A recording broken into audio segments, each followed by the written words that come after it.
Burnt by the Mum by Daniel M. Watt.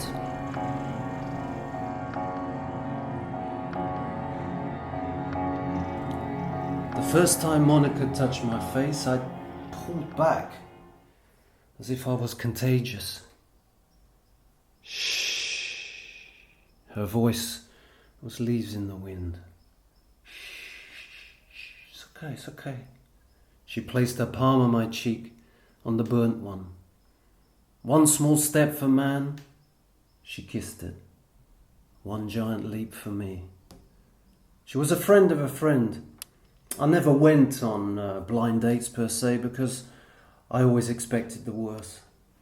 I anticipated the woman either screaming, calling the police, or reporting me as having escaped from London Zoo. So we met up as a foursome, 2 boys and 2 girls. I'd had quite a bit to drink by the time I got to the pub. This was a necessity for me, helped to ease the pain of rejection. But Monica, for whatever reason, she liked me. We slept together after our second date. The following morning, I felt especially vulnerable and cautious. I kept expecting Jeremy Beadle to jump out of a cupboard to tell me that it was all a wind-up, or at least from my victims to say it'd all been a horrible mistake and she didn't want to see me again. I made us breakfast whilst these thoughts poisoned my mood. She sat down at the table wearing one of my shirts. "Why are you still here?" My tone of voice was defensive. "Do you want me to go?" No, I want to understand." "What's there to understand?" she said. "I like you." She said this with sincerity. "Only my mother has touched my face since the accident," I said. Monica held my hand on the way up to the bathroom. We stood in front of the mirror. She had her hands on my shoulders. I could smell her sex. Lips close to my ears, she whispered, "You have the most beautiful eyes." Her parents weren't as impressed. They lived in rural England, the kind of place Radio 4 always seems to broadcast from.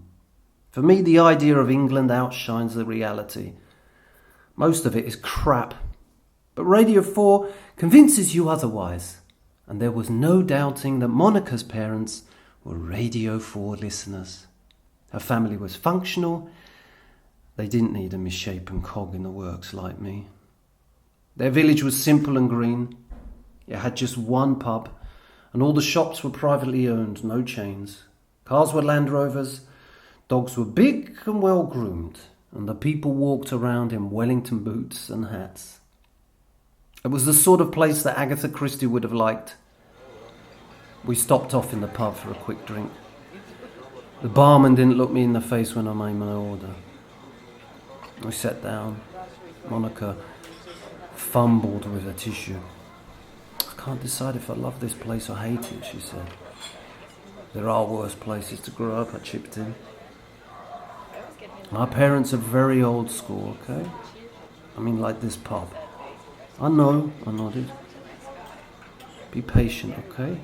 This is a big thing for me. For them, meeting you, I mean. It's a big thing for me too." Our parents had a gravel driveway, which gave them enough warning of our impending arrival to meet us on the steps of their house. Their smiles slipped into grimaces when they got a load of me sat in the passenger seat. I shook their hands, smiled and nodded, and immediately wanted to go. Monica was insistent though, so I stayed. "So you're a teacher, Jim?" her mother asked. She'd prepared roast beef with Yorkshire puds. The gravy was homemade. Yes, yeah, that's right, yeah. "It's a very honourable profession, educating future Britain." "I like to think so." "God knows someone needs to do something," her father said, staring and smiling at me as he spoke. About what?" I asked. "The youth.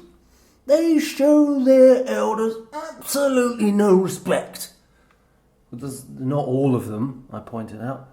Wasn't like this when I was young. I'm sure you were a well-behaved boy at school.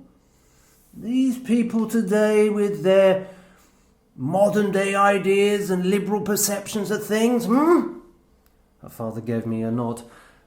Knowing or unknowing, I couldn't tell. I blame this government. Her mother chipped in. I think we used to be an empire. A third of the world was ours. When we let India go, people lost their bloody respect for us. That's where it all started to go wrong, if you ask me. Her father said. I looked at Monica. She mouthed something that I didn't understand, but I got the gist. Leave it. What do your parents do? Her mother asked. Father works in computer. My mum, she's an artist. Oh, is she famous? No. Aha, I see. That's a shame. I saw the Joker out of the corner of my eye. You like to paint, dear, don't you? Her father smiled. Docks. I like to paint docks. Show him some of your works, love. They're ever so good.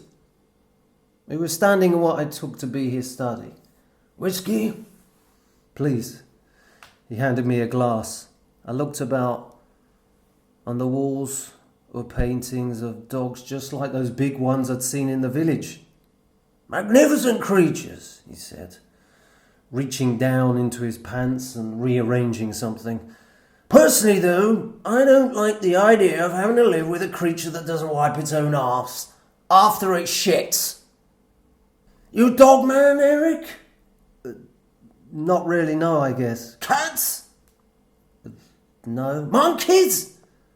Monkeys? Yeah, vicious creatures, horrific. Should have seen them in India. Tear your eyes out if you gave them the chance. I pointed at one of his pictures. Which breed is that? That, my friend, is a Staffordshire Bull Terrier. And an absolute beast at that. That damn thing wouldn't sit still for more than a few seconds. I had to work from a photo on that one. So what does your mother paint?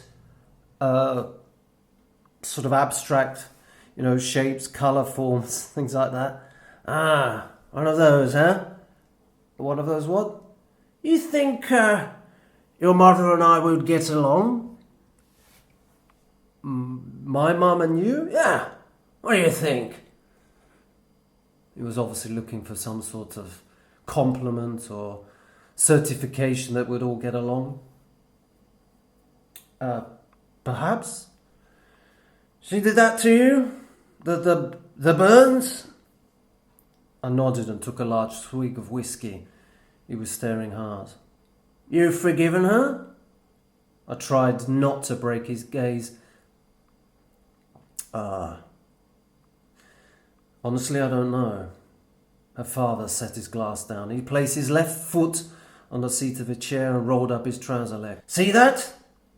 A big chunk of flesh was missing from his left calf. I was bitten by a dog when I was young. Bloody neighbour's dog. Father shot him the next day. He fingered the scar as if remembering. Yep, double-barrel shotgun, straight to the head.